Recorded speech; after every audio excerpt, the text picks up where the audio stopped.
మీకు ఈ వీడియో నచ్చినట్టయితే వీడియో క్లిక్ చేసి ఛానల్ని సబ్స్క్రైబ్ చేసుకోండి. కేదార్ జగదాత్రులకు ఆ వీడియోలు పంపించడం ఏంటి? కొంపదీసి మీనన్ బాయ్ అనుమానించినట్లు ఆ జేడీకేడీలు వీళ్ళే అయ్యుంటారా అని యువరాజ్కి డౌట్ వస్తుంది. ఫోన్ చేసి కనుక్కుంటే మొత్తం బయటికి వస్తుంది కదా అని ఫోన్ నెంబర్కి కాల్ చేస్తాడు. అప్పుడే కేదార్ నంబర్ చూసుకోకుండా ఫోన్ ఎత్తాడు. హలో ఎవరు అని అడుగుతూ ఉంటాడు. యువరాజ్ అయితే వేరొక ఫోన్ నుంచి కేదార్కి ఫోన్ చేస్తాడు. హలో ఎవరు అని అడుగుతూ ఉంటాడు. హలో సార్, నేను మీ ఇంటి బయటే ఉన్నాను సార్, మీతో అర్జెంటుగా మాట్లాడాలి సార్, మీరు ఒకసారి ఇంటి బయటికి వస్తారా అని యువరాజ్ అయితే చెప్తూ ఉంటాడు. అలాగే ఇప్పుడే వస్తున్నాను అని కేదార్ బయటికి వస్తాడు. ఎవరో బయటే ఉంటానని చెప్పారు, ఎవరో లేరే అని కేదార్ అయితే బయటకు వచ్చి చూస్తూ ఉంటాడు. అప్పుడే ఇక వెంటనే యువరాజ్ క్లాప్స్ కొడుతూ ఉంటాడు. హలో పోలీస్ ఆఫీసర్, నీకు కాల్ చేసింది నేనే అని యువరాజ్ కేదార్ ఎదురుగా వచ్చి నిలబడతాడు.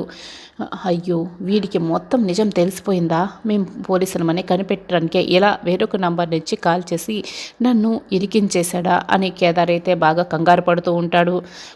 పోలీసులమని చెప్పుకోలేనంత తప్పుడు పనులు ఏం చేస్తున్నారు సార్?